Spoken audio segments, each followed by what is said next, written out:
Hello guys, നമുക്കിന്നൊരു അടിപൊളി മത്തി തേങ്ങ അരച്ചത് വെച്ചാലോ. അപ്പം അതിനായിട്ട് ആദ്യം തന്നെ നമ്മൾ മീൻ കട്ട് ചെയ്ത് ഫ്രഷ് ആക്കി വയ്ക്കാം കേട്ടോ.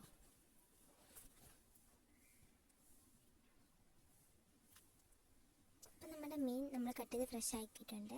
ഇനി നമുക്കൊന്ന് മാറ്റി വയ്ക്കാം. ശേഷം ആവശ്യത്തിന് പുളിഞ്ചിക്കയും മുളകും എടുക്കുക. നമ്മളിപ്പം തക്കാളിക്ക് വേറെ പുളിഞ്ചിക്ക എടുത്തിരിക്കുന്നത്, നിങ്ങൾക്ക് തക്കാളി ആണെങ്കിലും എടുക്കാതെ. എന്നിട്ട് അത് കട്ട് ചെയ്ത് നമ്മൾ കറി വയ്ക്കുന്ന പാത്രത്തിലേക്ക് മാറ്റാം. അതിനകത്തേക്ക് നമുക്ക് ആവശ്യത്തിനുള്ള ഉലുവയും കൂടി ചേർത്ത് കൊടുക്കാം. നമ്മൾ നേരത്തെ തന്നെ തേങ്ങയും മഞ്ഞൾപ്പൊടി അടിച്ച് വെച്ചിട്ടുണ്ടായിരുന്നു.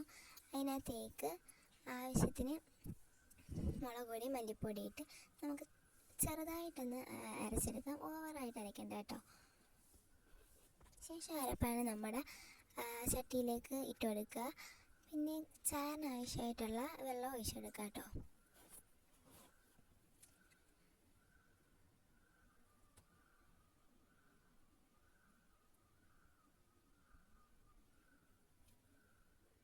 ശേഷം നമുക്കതിലേക്ക് പാകത്തിന് ഉപ്പും കറിവേപ്പില ഇട്ട് കൊടുക്കാം. എന്നിട്ട് 5 മിനിറ്റ് ഫുൾ ഫ്ലെയിമിൽ തന്നെ അടച്ചു വെച്ചാൽ തിളപ്പിച്ചെടുക്കാം കേട്ടോ.